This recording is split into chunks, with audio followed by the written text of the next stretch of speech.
지난 10년간 1만여 건의 연애 재회 상담을 한 상담사 멘탈리안입니다. 오늘은 사연 하나를 먼저 소개하고 시작하겠습니다. 안녕하세요. 헤어진 지 4개월이 되어가는 여자입니다. 전 남자친구에 대해서 주변 친구들에게 이야기하면 모두 미친놈이라고, 쓰레기라고 만나지 말라는 이야기를 합니다. 저도 그걸 알지만 너무 힘들어서 이렇게 사연을 작성합니다. 전 남자친구는 지금도 잊을만 하면 연락이 옵니다. 만나서는 스킨십도 하려고 하고 잠자리도 합니다. 그래서 제가 붙잡고 다시 만나보자고 하면 그럴 생각은 없다고 합니다. 저도 포기하려고 참으면 술에 취해서 전화가 다시 옵니다. 그래서 사랑한다고 고백합니다. 다음날 제가 다시 톡을 보내면 답장은 없습니다. 대체 왜 이러는 걸까요? 저를 가지고 노는 걸까요? 자, 이런 것에 오랫동안 시달린 분들이 많이 계실 거라 생각합니다. 대체 남자는 왜 이러는 걸까요? 그래도 한때 정말 사랑했던 여자친구를 상대로 가지고 노는 걸까요? 재회심리학에서는 이런 남자의 행동을 이중 모션이라고 부릅니다. 말 그대로 이중적인 반응이 나오는 현상입니다. 좋은 반응과 나쁜 반응이 섞여서 나오는 경우를 뜻합니다. 연락은 하는데 다시 만나지는 않고, 스킨십은 하는데 재회는 하지 않는 상황을 의미합니다. 믿기지 않으실 수 있겠지만 재회 과정에서 이런 이중 모션이 나오면 재회 확률은 거의 100%에 달한다고 생각하시면 됩니다. 그러나 아무래도 오랫동안 이런 남자의 행동에 시달리신 분들은 너무 피폐해져 있기 때문에 확률이 거의 없다고 생각하시는 경우가 많은데요. 하지만 확률은 충분히 높습니다. 여기에는 일종의 이유가 있습니다. 일단 이랬다 저랬다 하는 남자의 심리를 분석해 보겠습니다.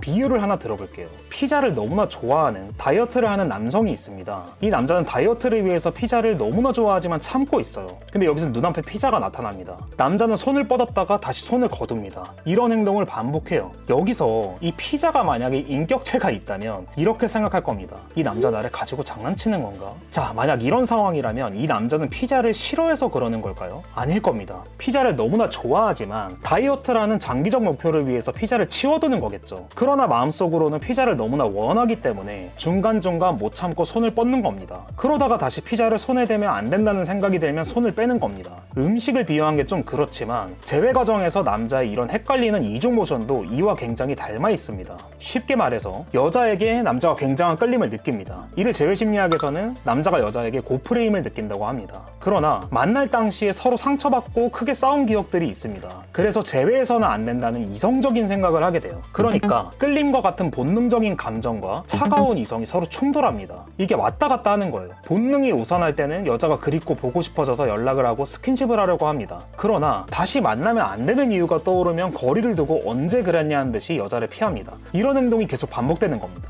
즉, 상대도 마음 편한 상태에서 약 올리는 게 아니라 마찬가지로 혼란스러운 것입니다. 여자는 여기서 나를 가지고 노는 건가? 장난치는 건가? 잠자리 하려고 저러나? 이런 소설을 쓰기 시작하면서 침착함을 잃어버리고 재회를 망칩니다. 결국 상대도 혼란스러운 상황이죠. 여기서는 정말 프레임을 한 끗만 높이면 됩니다. 상대방과 갑자기 연락을 단절해버리는 것만으로도 엄청난 반응이 나오는 이유가 여기에 있습니다. 이렇게 말씀드리면 내가 연락을 끊어버리면 상대도 그만둘 거라고 반박하시는 분들이 계실 텐데 생각보다 그런 경우는 거의 없습니다. 안 해봤기 때문에 두려우신 거예요. 물론 상대방이 단순 어장관리를 하는 경우가 있긴 합니다. 예를 들어서 서로 어플에서 만나서 2개월 미만으로 사귀고 헤어졌다거나 하는 케이스가 이런 상황이 펼쳐집니다. 단기 연애다 보니까 상대방이 진심이 다소 옅은 상황에서 좀 가볍게 만나고 헤어진 케이스입니다. 그러나 그렇다고 해서 재회 확률이 0%가 되는 게 아니에요. 앞서 잠깐 이야기가 나왔던 프레임이라는 건 좀 자세히 설명을 해보자면 상대방이 얼마나 나에게 본능적으로 끌리고 내 가치를 높게 보는가를 판단하는 척도입니다. 프레임의 단계는 다음과 같아요. 공포, 무시, 중립,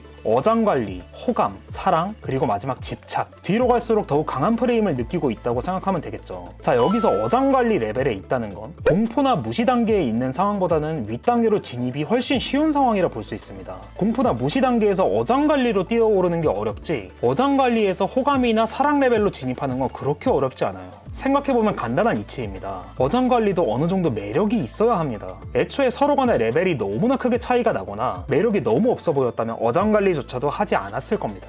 여러분도 반대로 생각해보시면 쉬워요. 정말 매력도 없고 섹시하지도 않고 자신감도 없는 남자를 대상으로 어장관리를 하지는 않으실 겁니다. 그래도 물고기에 놓기에 적합해 보이는 남자에게 어장관리를 하겠죠. 남자의 마음도 마찬가지입니다. 제외할 수 있는 프레임 점수가 70점이라고 치면 어장관리는 이미 50점 정도에서 머무는 상황이라 생각하시면 됩니다. 20점만 높이면 제외하는 상황입니다. 따라서 아주 가볍게 프레임만 한 끗 높여도 어렵지 않게 제외할 수 있게 됩니다. 이럴 때는 다른 사람에게 선택받은 듯한 인상을 보이고 가치를 높이는 게 굉장히 효과적이에요. 상대방에게 신뢰가 아닌 선에서 애매한 행동은 그만하는 게 좋을 것 같다. 지금 진심을 보이는 사람이 있는데 너와 비교되어 보이고 여러 가지로 실망스럽다. 이런 식으로 문자를 보내면 아주 직격타라 볼 수 있습니다. 상대 입장에선 여자의 프레임이 크게 치솟고 70점에 도달하게 됩니다. 이렇게만 해도 사실 어장관리의 80% 이상 케이스는 해결 가능하다고 보셔도 됩니다.